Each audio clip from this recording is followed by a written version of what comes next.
He's a guitar player. Oh my God. Yeah. 13. 13. Yipes! Watch out. Scary, huh?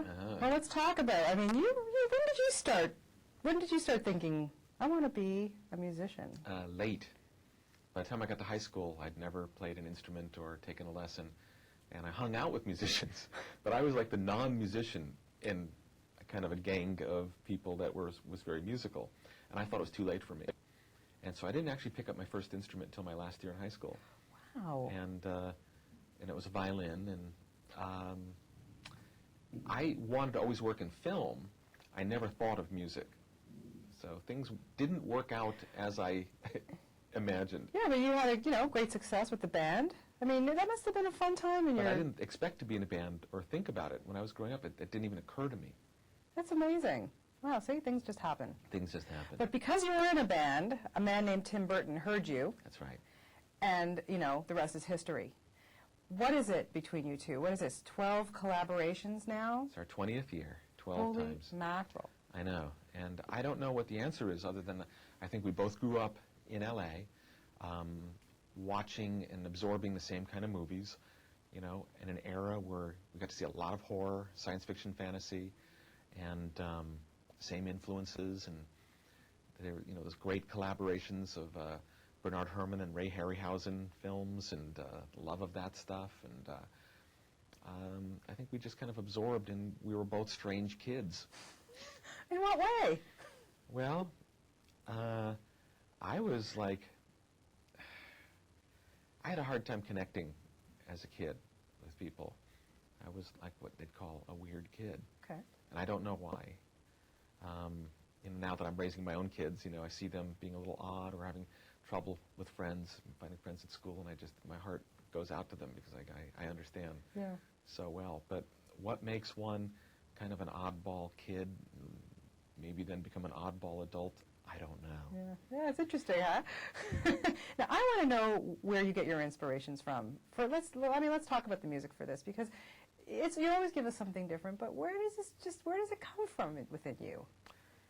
To me, it comes from the images. Early on, I remember on Beetlejuice, that was like my 5th film. Tim was my 1st, 5th, 10th.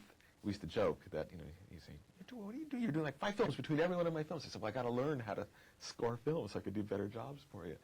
But I tried to prepare, read the script and came up with these musical ideas. I'm going to get a head start this time. And every time I tried that, not one note of it ever made it into the film. So I learned early on to do the opposite, to be as blank as possible until I see the film for the first time. Because there's 100 different ways to shoot a script. Different performances, different lighting, different pacing, and it's going to call for different music. Sure. So now I try to go in there with no idea, no preconceptions of anything, and just watch the movie for the first time and just listen in my head. Wow. So what was your favorite song? Did you love working on this film? On this one, well, I'm biased, of course, of the songs in Corpse Bride.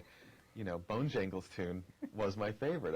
I really had fun writing it. I didn't write it for my voice, and I ended up doing it inadvertently, and it was just so much fun because, on